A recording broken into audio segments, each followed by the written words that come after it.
trust, he gains the ability to sculpt their very thoughts. You are wise to fear these rings. Galadriel.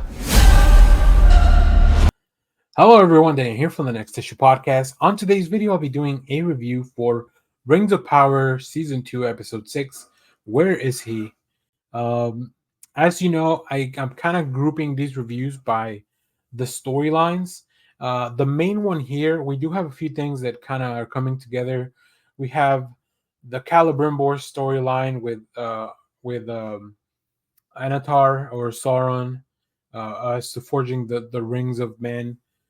We have that kind of colliding with Adar and Galadriel as the orc army approaches into the city. And we also have, of course, the story with the dwarves, with Durin and his father, also dealing with Anatar and Celebrimbor and everything that's going on because they need the material. So I'll go through some of those. I will say I'll start with this. We don't get a lot of the Stranger and Tom Bombadil, other than the Stranger is going to have to make a choice eventually. Will he stick around with Bombadil to learn how to wield his power, or will he try to go help the Harfoots, Nori, and the gang? And we check in on the Harfoots as well. I've mentioned before that storyline is not, I don't really have a lot of stakes in that. We don't even get to see anything about the Dark Wizard this one around. So, yeah, I think the good stuff, the meat of the episode for me was everything going on with Celebrimbor in Eregion. I think is the name of the town, his city, whatever he presides over.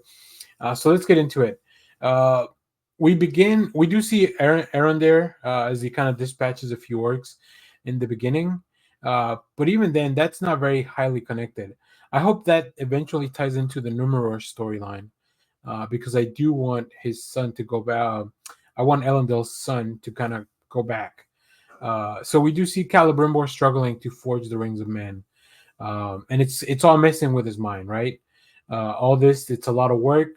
It's a more difficult task than originally thought of, which seems kind of silly because like how difficult could it be to forge a ring? But obviously, there's something here. But Anatar, he's there puppeting. Sauron is kind of there masterminding everything. We do see that there's a power gathering, but the orcs are closing in, so he's running out of time. This is where we kind of see Adar and Galadriel discussing Sauron and how they kind of have an enemy in common, how they're going to kill him. But we do end up seeing that Adar, not only is he ready to go, like he's ready to bring the heat. He's also playing Galadriel to give him all this information about Sauron and how to defeat him. But we end up seeing in this episode that maybe Galadriel discovers and she feels like this is all part of Sauron's plan, right?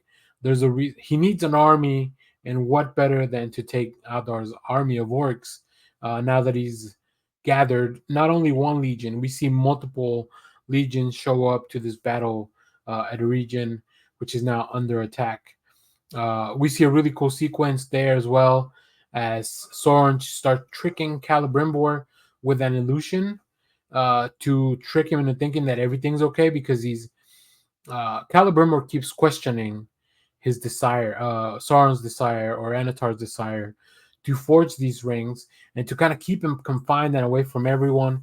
He's been little by little chipping away at everybody. Like he's gotten rid of all the other forgers. He's gotten rid of anybody that's kind of a support system. So Celebrimbor is now kind of on his own to complete this task. But we get a really cool shot of Sauron tricking like that illusion that he put over, I guess, Celebrimbor's mind to make him think that everything's okay.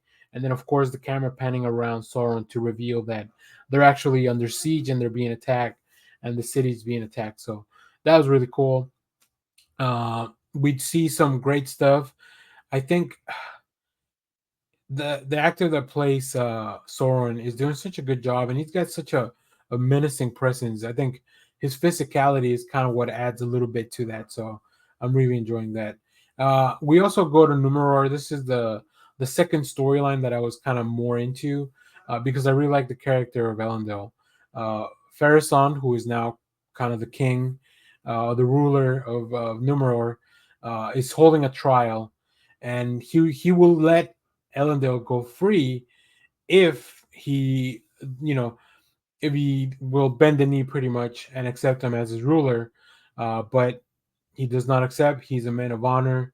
But instead, because of the old costume, the old customs they have, they do a trial by abyss, which means that they'll drop Elendil in this like water, and they'll call this giant creature, which I believe they call the sea worm, to test if, like, if he survives, then he's and then Vadar, I think they call the gods or whatever, a Valar. The Valar will deem him innocent or not, right? But because the queen knows all this stuff, she knows the rules, she knows how to play, and she's already asked Elendil to just give up and you know go back and accept Pharazôn's rule. But he won't do that. So instead, she takes his place in the trial. But of course, the sea worm, we get this really cool sequence with the sea worm just grabs her, and it must be really like, I think she plays it really well because obviously it's frightening that you're going into this trial, but also she has lost her sight, so like she's going into the unknown for sure. But eventually the sea worm does kind of, I guess, send her back up, and then the Valor is deems her innocent, so that means that they can both kind of go free. um, the last thing I'll talk about is the dwarves. Dwarves are mining; they're working on it. The King Doran's got things going on. They want to get paid. Anatar shows up to get more of the material, um, but it doesn't go well. The king has realized, as he's being corrupted by the ring, he's realized that it's even better for him if all these people go to war, because then he can sell them the material to make armor and make forge their weapons and stuff like that. So yeah, I think King Doran's gone fully greedy, fully mad. um Prince Doran and Daisa try to make a plan to remove the ring from it, and uh, yeah, and kind of slow down everything that he's doing, but it doesn't go well. We do see a cool sequence of Daisa like summoning all these bats with her singing, um, but I don't know how that's gonna end up. I think the king is past the point of no return there with the corruption. So yeah, it's gonna be really tough to bring him back. So yeah, another great episode. Just like, I think the last episode was not as strong as I was expecting it, but this one really kind of picked things back up. We only have a couple left, so they definitely are advertising that the next one is going to be the big battle one. So like, we definitely want to get into that very quickly. I'm excited because, like I said, this show has a lot of money going for it. So I think the battle next week is going to look fantastic. So very excited. A lot of really cool TV.